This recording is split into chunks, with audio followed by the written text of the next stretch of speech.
আসসালামু আলাইকুম এভরিওয়ান, কেমন আছেন সবাই? আজকে আমি আপনাদের দেখাবো কিভাবে আমাদের গ্রামের পুরান খোপ থেকে কবুতর ধরি। আর সেই কবুতর দিয়ে ঝাল ঝাল করে কবুতরের মাংস রান্না করব আজ। খোপের কাছে গেলেই দেখা গেল কবুতরের দল, হাত বাড়ালেই উড়ে যায়। কিন্তু গ্রামের ছেলে মেয়েরা জানে কখন কিভাবে ধরতে হয়। ধরা হাঁস মুরগি পালন শুধু একটা শখ না, গ্রামের মানুষের একটা অংশ। এতটুকু যত্ন আর ভালোবাসা দিলে এরা আমাদের অনেক কিছু দেয়। গ্রামের উঠানে হাঁস মুরগির ডাক, সকালবেলায় ঘুম ভাঙে পাখির ডাক, পাক পাক।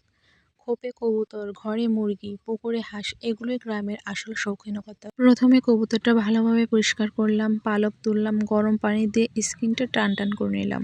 তারপর আদা রসুন বাটা, শুকনো মরিচ, একটু পেঁয়াজ আর ঘি দিয়ে একটা দারুণ মশলা তৈরি করলাম। আজ আমি রান্না করব কবুতরটি মাটির চুলায়। শহরের মানুষ পোষা বিড়াল ভালোবাসে, আর আমরা গ্রামের মানুষ কবুতর, হাঁস আর মুরগি নিয়ে আনন্দ করি। এই দেখুন, কবুতরটাকে আমি খুব ভালোভাবে পরিষ্কার করে নিয়েছি। এই কবুতরে কিন্তু আর একটা লোমও নেই। ভালো করে দেখুন, আমি খুব সুন্দর করে পরিষ্কার করে নিয়েছি। এবার আমি এগুলোকে ভালো করে কেটে নেব, এরপর রান্নার প্রসেসে চলে যাব। কথাই বলে, যে বাড়ির উঠানে পাখির ডাক শোনা যায় সে বাড়িতে শান্তি বাস করে। আমার গ্রামের উঠানটা ছোট হলেও এখানে কবুতর হাঁটে, মুরগি ডাকে, হাঁস খেলা করে। বন্ধুরা, একটু বলে নেই, তোমরা যারা ফলোয়ার নিয়ে অনেক হতাশা আছো তারা প্রত্যেকের ভিডিও দেখো, প্রত্যেকের ভিডিওতে লাইক কমেন্ট করে দেখবে সবার পেজের এঙ্গেজ এবং রিচ অটোমেটিক বেড়ে গেছে। আর ফলোয়ার, ভিডিও ভালো লাগলে অবশ্যই আপনার ফলোয়ারও বেড়ে যাবে। অন্যের ভিডিও না দেখলে কখনোই সফলতা সম্ভব না। আপনি প্রত্যেকটা ভিডিওতে লাইক দিবেন, কমেন্ট করবেন, তাহলে দেখবার আপনার ভিডিও অটোমেটিক ভিউ হয়ে গেছে। যাই হোক, আমি এখন রান্নাটা শুরু করব। মাটির চুলায় গরম কড়াইতে ঘি, একটু সয়াবিনের তেল দিলাম প্রথমে, এরপর পেঁয়াজ ভাজা, তারপর একে একে সব মশলা দিয়ে দিলাম।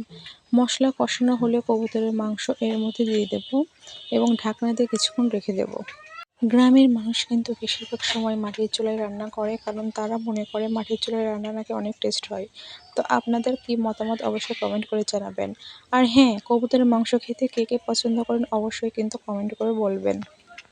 বন্ধুরা, হাঁস মুরগি কবুতর শুধু একটা শখ না, এটা গ্রামের মানুষের একটা অংশ। গ্রামের এইরকম ছোট ছোট অভিজ্ঞতা, খোপ থেকে কবুতর ধরা, নিজে রান্না করা, এবং এগুলো এখনকার জীবন থেকে অনেক আলাদা।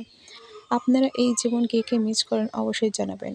আপনাদের যদি এই ভিডিওটি পছন্দ হয় তাহলে একটা লাইক দিন, শেয়ার করেন, আর অবশ্যই আমার ভিডিও নিচে কমেন্ট করুন এবং অন্যরা সে কমেন্টে রিয়াক্ট দিয়ে যাবেন। আর যদি আমার ভিডিও ব্লগ আপনাদের ভালো লেগে থাকে তাহলে অবশ্যই পেজটিকে ফলো দিয়ে যেতে ভুলবেন না। আজ এ পর্যন্তই, আল্লাহ হাফেজ।